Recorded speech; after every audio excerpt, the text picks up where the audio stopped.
আমরা যখন নাকের হাড় বাঁকা বা মাংস বৃদ্ধির অপারেশন করি, বিশেষ করে আমি নাকের হাড় বৃদ্ধি বা হাড় বাঁকা যখন অপারেশন করি, নাকের যে হাড়, এই হাড়ের কিন্তু ২ টা পার্ট থাকে। একটা হচ্ছে সরাসরি হাড়, আর একটা হচ্ছে নরম হাড় যেটাকে আমরা বলি তরুণাস্থি বা কার্টিলেজ বলি। এই হাড় বাঁকা বা হাড় বৃদ্ধি বলি, যেটাই বলি, এটা যখন আমরা অপারেশন করি তখন এই হাড়ের উপরে বা তরুণাস্থির উপরে কিন্তু এক ধরনের চামড়া থাকে যেটাকে আমরা মিউকোজা বা শ্লেষ্মা ঝিল্লি বলি। আমাদের এই অপারেশন করতে হলে এই শ্লেষ্মা ঝিল্লি ২ পাশ থেকে তুলতে হয়, তারপরে বর্ধিত অংশ বা বাঁকা অংশ ফেলে দিতে হয়। আমরা যদি এই হাড় বাঁকার অপারেশন বা হাড় বৃদ্ধির অপারেশন যদি আমরা শুধুমাত্র কনভেনশনাল টেকনিকে মানে হেডলাইট নাকের ভিতর দিয়ে করি, তাহলে কিন্তু এই যে চামড়াটা তোলা নাকের ভিতর হাড়ের উপর থেকে, এটা কিন্তু খুবই একটু সূক্ষ্ম এবং জটিল কাজ। খুবই এক্সপেরিয়েন্সড দক্ষ না হলে এই চামড়াটা তোলা খুবই কঠিন। এই চামড়া তুলতে গিয়ে আপনার এই চামড়াটা ছিঁড়ে যেতে পারে, যার ফলশ্রুতিতে পরবর্তীতে সেপ্টাল পারফোরেশন মানে আপনার নাকের যে মাঝের পার্টিশন এখানে ছিদ্র হয়ে যেতে পারে।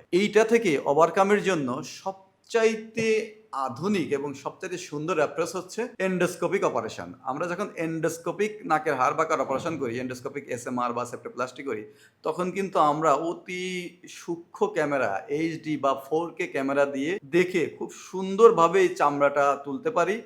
ফলে নাকের অপারেশনের কমপ্লিকেশন একেবারেই কমে যায় বা থাকে না বললেই চলে।